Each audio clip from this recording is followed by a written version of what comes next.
Hey guys, Manny CA here. Had a quick tip about lightening your springs on your single action. Now, you guys are all familiar with the single action Rugers and how they come apart. A million videos of these, I'm not going to go through that. You guys can look them up. Now what you can do is when you're lightening up the spring, a couple things you can do is you can get some of the Wolf replacement packs, which are great, but they're expensive. They cost money. You got a couple of guns, they add up. What you want to do is take the spring, existing spring out of the gun, and you're going to need a belt sander. This is a cheapo model over here from Harbor Freight, but you know what? They work. And what you're going to do, grab a screwdriver and put your spring on here.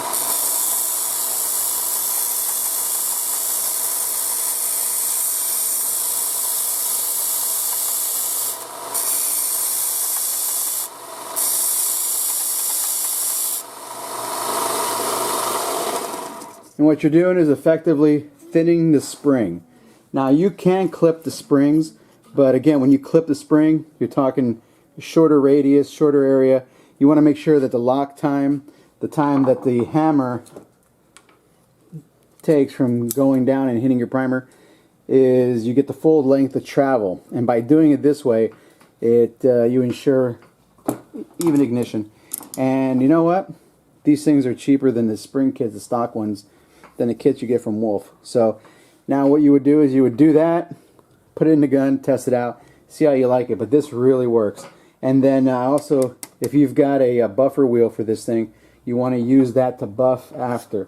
So you take it, you know, run it down. This is, I think, 150 grit on here. Thin down your spring, put it on a screwdriver. It's great because it turns, it does it evenly. You don't got to worry about high spots. Just make sure you don't get the spring hot. You don't want to destroy the temper of the spring. By making sure you don't get it hot, it's great. If you get it hot, you want to keep a thing of water on the side. Dunk it in the water just to make sure you don't ruin the spring's temper. But otherwise, they're cheap enough that if you ruin one, you know, practicing, you got they're not like a great loss. But this is a great way to tailor load your gun to your specifications. Another thing you want to do is the hammer spring strut right here. You can take this and use 600 grit sandpaper, which is one of my favorites, or use a little bit of oil on here, and I'll use right here a little bit of 4/0 steel wool to polish that.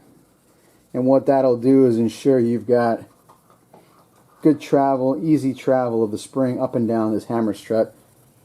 That way you get, you know, better ignition, and you don't got to worry about having primers that don't go off. So just be sure when you do this, if it's blued, you keep it oiled really nicely. You don't want no rust setting in. And again, with your spring, we got a couple springs on the bench this time because we're working on them. With the spring, same thing. Oil them up really good. You want to make sure you get a nice lube. They got some real good graphite lube. I think it's called Ezox, which you can use on these. But it's just a quick tip, something to think about when you guys are working on your guns and you don't want to spend any money. And this is great, just something you could do at home, and doesn't cost anything. The only thing you need is a good belt sander. A lot of guys have a belt sanders. You know, belt sanders are pretty indispensable when you're working on guns. So if you guys have any questions, tips, or comments, leave them down below. Until next time.